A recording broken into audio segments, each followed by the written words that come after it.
नमस्कार, आप देख रहे हैं भारत एक्सप्रेस और मैं हूं आपके साथ राधा प्रिया। दिल्ली एनसीआर में मौसम ने अचानक ऐसी करवट ले ली है कि लोग हैरान रह चुके हैं। गुरुवार देर रात चिलचिलाती गर्मी के बीच अचानक तेज आंधी, धूल भरी हवाएं, कड़कती बिजली और गरजते बादलों ने पूरे इलाके को अपनी चपेट में ले लिया। कुछ ही मिनटों में आसमान का रंग बदल गया और राजधानी समेत पूरे एनसीआर में मौसम का मिजाज पूरी तरह आक्रामक हो गया। भारतीय मौसम विभाग यानी आईएमडी ने स्थिति की गंभीरता को देखते हुए दिल्ली एनसीआर के लिए रेड अलर्ट जारी कर दिया है।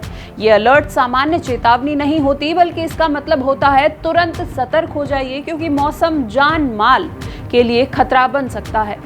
अब सबसे बड़ा सवाल यही उठता है कि आखिर इतनी भीषण गर्मी के बीच अचानक ये तूफानी सिस्टम कैसे एक्टिव हो गया।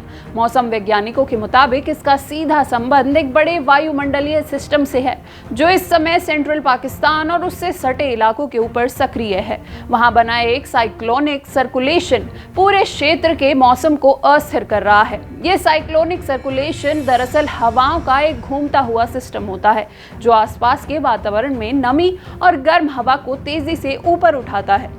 जब ये अस्थिर हवाएं उत्तर पश्चिम भारत की ओर बढ़ती हैं, तो रास्ते में मौजूद गर्म और नमी से भरी हवा के साथ टकराकर एक बेहद शक्तिशाली मौसमी टकराव पैदा करती हैं। यही वजह है कि दिल्ली एनसीआर, हरियाणा, पंजाब और पश्चिम उत्तर प्रदेश में अचानक तेज आंधी, धूल भरी हवाएं और बिजली कड़कने की घटनाएं देखने को मिली। कई इलाकों में हवा की रफ्तार 70 से 80 किलोमीटर प्रति घंटे तक पहुंच गई और कुछ जगहों पर ये 90 किलोमीटर प्रति घंटे तक भी दर्ज की गई, जिससे पेड़ गिरने और होर्डिंग्स उड़ने जैसी घटनाएं सामने आई हैं। आईएमडी ने साफ किया है कि अगले कुछ घंटों तक मौसम बेहद अस्थिर बना रह सकता है। कहीं तेज आंधी तो कहीं हल्की मध्यम बारिश और बिजली गिरने की संभावना बनी हुई है। विभाग ने लोगों से अपील की है कि बिना जरूरत घर से बाहर ना निकले और पूरी सावधानी बरतें।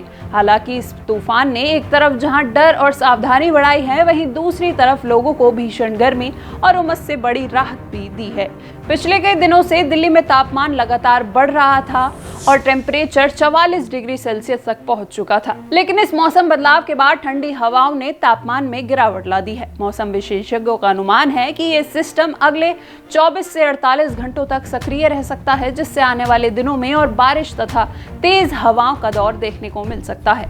आईएमडी ने लोगों को कुछ जरूरी सावधानियां भी दी हैं। तूफान के दौरान पक्की इमारतों में रहें, पेड़ और बिजली के खंभों से दूरी बनाएं, शीशे की खिड़कियों से दूर रहें और खुले इलाके में जाने से बचें। कुल मिलाकर दिल्ली एनसीआर का ये मौसम एक बार फिर याद दिला रहा है कि प्रकृति कब और कैसे अपना रूप बदल ले, ये कोई नहीं जानता। इसलिए इस समय सबसे जरूरी है सतर्क रहना और सुरक्षित रहना।